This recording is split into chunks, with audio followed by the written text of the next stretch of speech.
Graham Sims, Chris Stiles, welcome to What in the World. Thanks, Richard. Good to be here.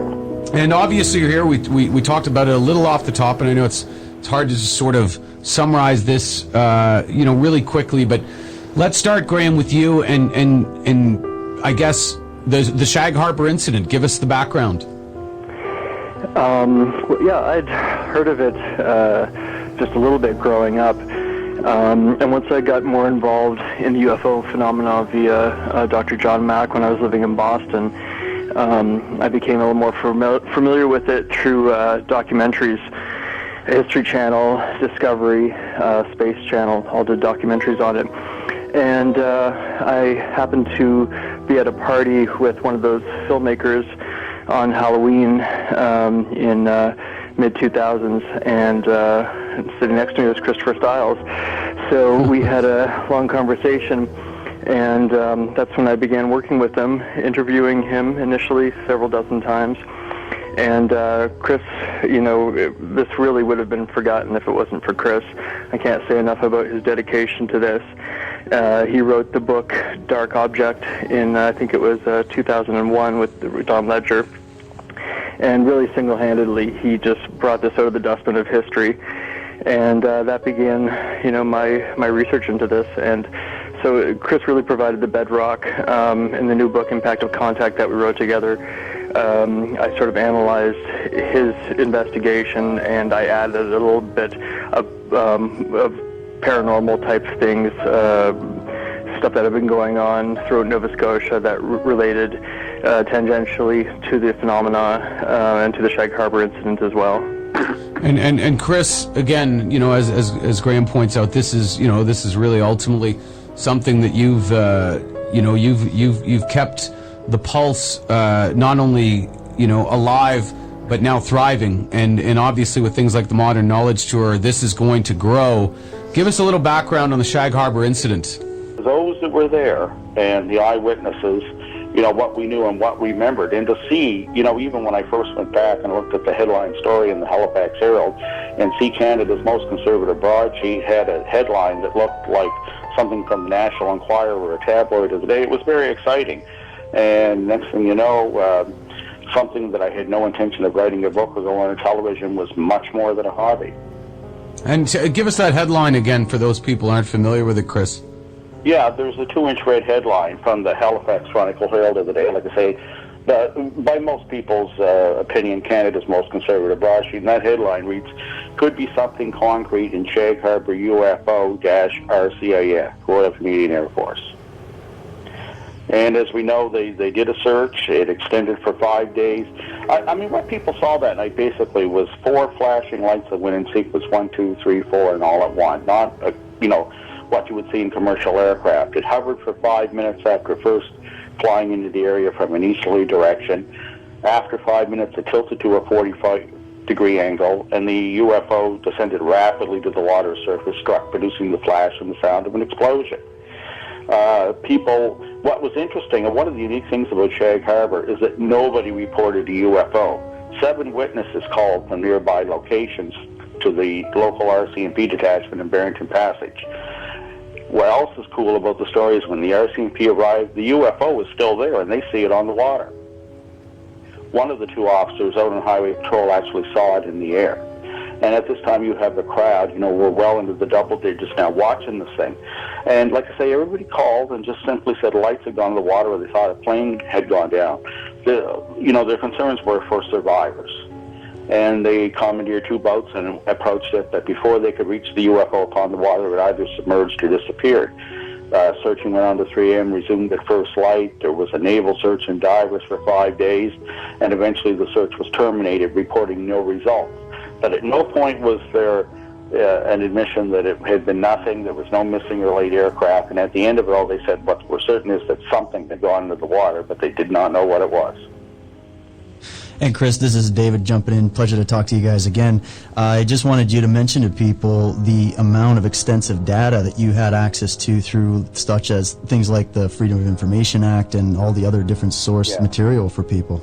Yeah, many have said, look, it as a paper trail a mile wide, or, use such other expressions. But what is clear, to get away from just sort of some artistic license on it, there are four primary sources of documents here.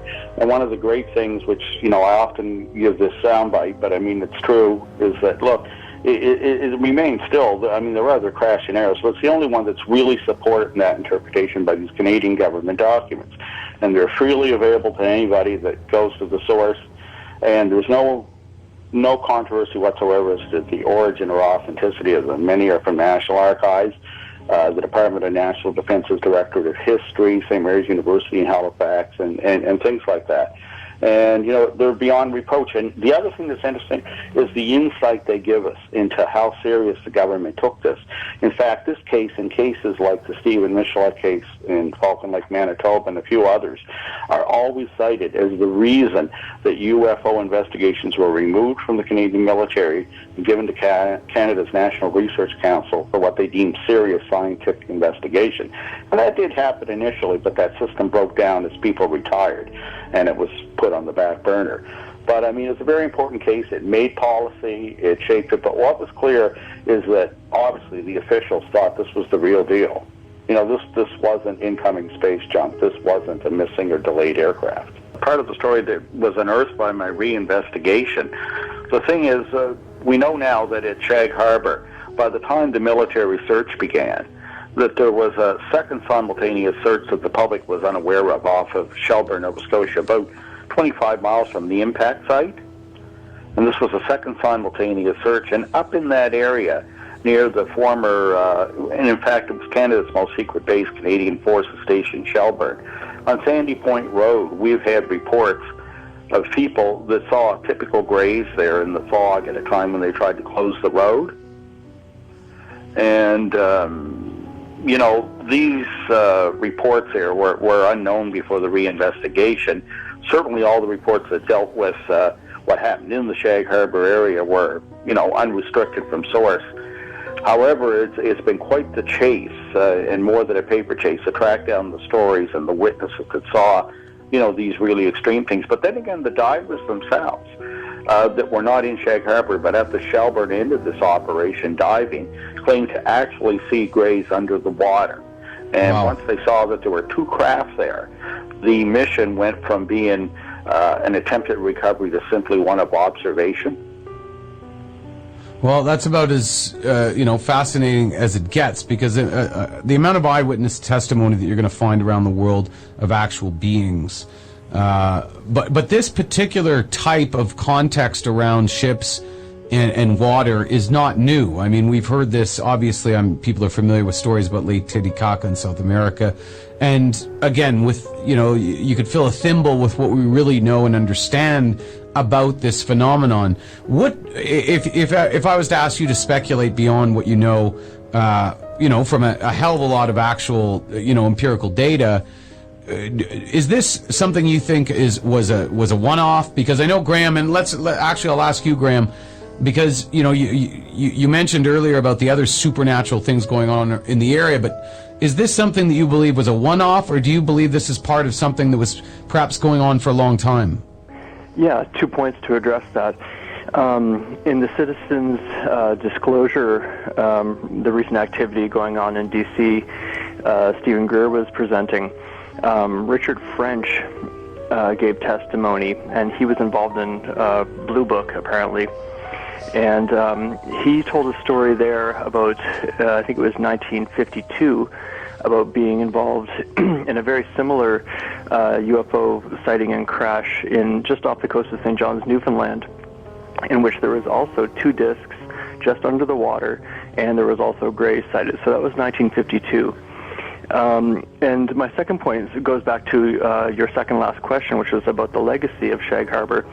You asked in Halifax, and it's not that well known in Halifax. Obviously, Shag Harbor is about 3 hours away, and obviously the case is much more well known there. And it's also controversial there. But there's so many witnesses there that it keeps the memory alive. And why is it controversial, Graham? I think partially perhaps because some of the more fundamentalist Christian community are somewhat wary of it.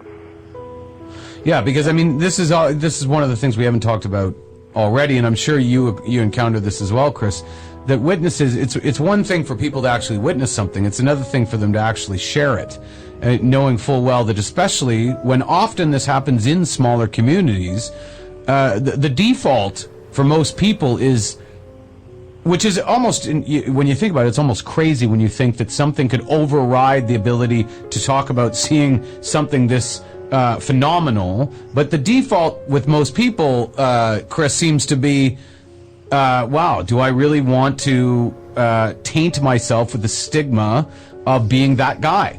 Well, that stigma's all too real, and you're right. You can't put the cork back in the bottle, right? And I always warn witnesses, especially, experiencers and repeaters and that. Look, you'll always be that guy. Once you tell the story, once it's public at all, then you cannot put that away. You will always be that person. And in a small community, that can change your interpersonal relationships with anybody, right? And so that kind of thing is a factor. What's interesting about the case, I think, is that there's no argument about the facts here or what happened. The only arguments come in on the interpretation of them, right? And one of the things I'm very careful about, and I tell people, often I've been kind of pegged as the nuts and bolts guy, and that's a big part of it. But honestly, I have a blended view of the UFO phenomena. And to me, at some level, there is a nuts and bolts reality, but at the same time, there's a strong psychic component in it, and that can't be ignored. To have a sighting, to have a UFO experience, you need two things. You need a UFO and you need a witness or experiencer. And I don't believe you can separate the two. And the other thing is, when you look for answers on these things, I think we have to be very wary of the limits of rationalization and the limits of a rational approach at all. And I think that's where, you have to look at these things that, come out in a modern knowledge tour and the work of all these people. And you have to use what tools get you closer to a true understanding of these things. It's not that simple.